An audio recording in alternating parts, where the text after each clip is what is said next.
ಮಾನ ಬಿಡಬೇಕು, ನಾಮ ಹಿಡಿಬೇಕು. ಉಲ್ಟಾ ಮಾನ ನಾಮ. ಮಾನ ಅಂದರೆ ಅಹಂಕಾರ. ನಾನು ಬಹಳ ದೊಡ್ಡವ ಅನ್ನುವ ಮಾನ ಅಹಂಕಾರ. ನಾನು ಯಾಕೆ ದೇವರ ಹೆಸರು ತಗೊಳ್ಬೇಕು? ನನಗೇನು ಕಡಿಮೆ ಇದೆ? ನನಗೆ ಬೇಕಾದಷ್ಟು ಶಕ್ತಿ ಇದೆ. ನನಗೆ ಯಾವ ದೇವರು ಬೇಡ, ಯಾರೂ ಬೇಡ. ನಾನು ನನ್ನ ಕಾಲ ಮೇಲೆ ನಾನು ನಿಂತಿರ್ಕೊಳ್ತೇನೆ. ನನ್ನ ಶಕ್ತಿ ಇದೆ, ದೈಹಿಕ ಬಲ ಇದೆ, ಬೇರೆ ಜನಬಲ ಇದೆ, ಧನಬಲ ಇದೆ, ದೇಹಬಲ ಇದೆ. ಹೀಗೆ ಮಾನ ಅಹಂಕಾರಕ್ಕೆ ನಾವು ವಶರಾದರೆ ನಮಗೆ ಅಧೋಗತಿಯೇ. ಅದನ್ನೇ ತಿರುಗಿಸಿಬಿಟ್ರೆ ಸಾಕು, ನಮ್ಮ ಉದ್ಧಾರ. ಇವತ್ತು ದೇವರ ನಾಮ ಹಿಡಿದರೆ, ಆ ದೇವರ ನಾಮಸ್ಮರಣೆಯನ್ನು ನಾವು ಮಾಡ್ತೇವೆ ಅಂತಾದರೆ ನಮ್ಮ ಉದ್ಧಾರ ಬರ್ತದೆ. ನಾರಾಯಣ, ಮುರಾರೇ, ಕೃಷ್ಣ, ಗೋವಿಂದ ಅಂತ ಭಗವಂತನ ನಾಮಗಳನ್ನು ಸುಮ್ಮನೆ ಹೇಳಿದ್ರಲ್ಲ, ಭಕ್ತಿಯಿಂದ ಹೇಳಿದರೆ ನಮ್ಮ ಕೋಟಿ ಕೋಟಿ ಪಾಪಗಳ ಪರಿಹಾರ ಮಾಡ್ತದೆ. ಹರೇ ಕೃಷ್ಣ, ಗೋವಿಂದ, ರಕ್ಷಣೆ ಮಾಡಪ್ಪ, ತಿಮ್ಮಪ್ಪ, ಶ್ರೀನಿವಾಸ, ಉದ್ಧಾರ ಮಾಡುವಂಥ ದೇವರಿಗೆ ನಾವು ಬೇಡಿಕೊಂಡ್ರೆ ನಮ್ಮ ಪಾಪಗಳನ್ನು ಕಳೀತಾರೆ. ನಾವು ಮಾಡಿದ್ದೇನೆ ದೇವರಿಗೆ? ಏನಿಲ್ಲ, ದೇವರ ಹೆಸರು ತಗೊಂಡದ್ದಷ್ಟೇ. ಆದರೆ ಭಕ್ತಿಯಿಂದ, ದೇವರ ಮೇಲಿನ ಪ್ರೀತಿಯಿಂದ, ಭಕ್ತಿಯಿಂದ ನಾವು ನಾಮಸ್ಮರಣೆ ಮಾಡಿದ ಒಂದೇ ಒಂದು ಕಾರಣಕ್ಕೆ ನಮ್ಮ ಲಕ್ಷ ಲಕ್ಷ ಪಾಪಗಳನ್ನು ದೇವರು ಪರಿಹಾರ ಮಾಡುತ್ತಾರೆ.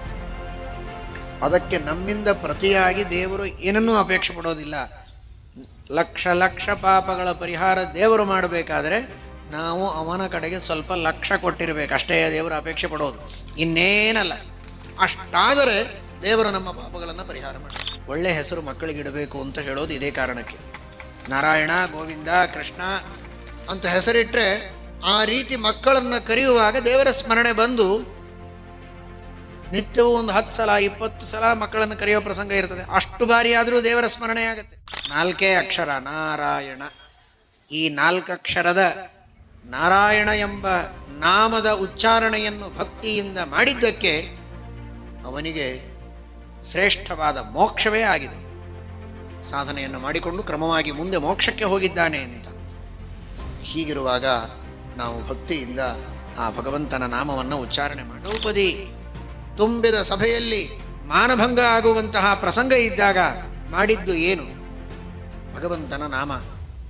ಹಾ ಕೃಷ್ಣ ದ್ವಾರಕಾವಾಸಿನ್ ಕ್ವಾಸಿ ಯಾದವ ನಂದನ ಇಮಾಂ ಅವಸ್ಥಾಂ ಸಂಪ್ರಾಪ್ತಾಂ ಅನಾಥಾಂ ಕಿಮುಪೇಕ್ಷಸೆ.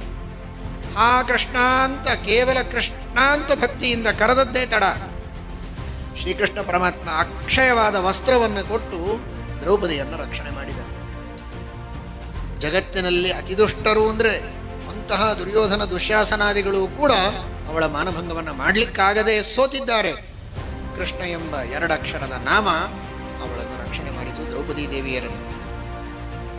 ಅದೇ ರೀತಿ ನಾರಾಯಣ ಎಂಬ ನಾಮವನ್ನೇ ತೆಗೆದುಕೊಂಡದ್ದಕ್ಕೆ ಗಜೇಂದ್ರನನ್ನು ಪರಮಾತ್ಮ ಮೋಚನೆಗೊಳಿಸಿದ. ಮೊಸಳೆಯ ಬಾಯಿಗೆ ಸಿಕ್ಕು ಆನೆ ಒದ್ದಾಡುವಾಗ ನಾರಾಯಣ ಕೆಲಗುರೋ ಭಗವನ್ ನಮಸ್ತೆ ಅಂತ ನಾರಾಯಣನ ಸ್ಮರಣೆ ಮಾಡಿದ್ದಕ್ಕೆ ಆ ಗಜೇಂದ್ರನ ಉದ್ಧಾರ ಮಾಡಿದಂತಹ ಸ್ವಾಮಿ. ಈ ಸಂಸಾರದಲ್ಲಿ ನಾನಾ ವಿಧವಾದ ದುರ್ಜನರ ಬಾಯಿಗೆ ಸಿಲುಕಿದ್ದೇವೆ ನಾವು.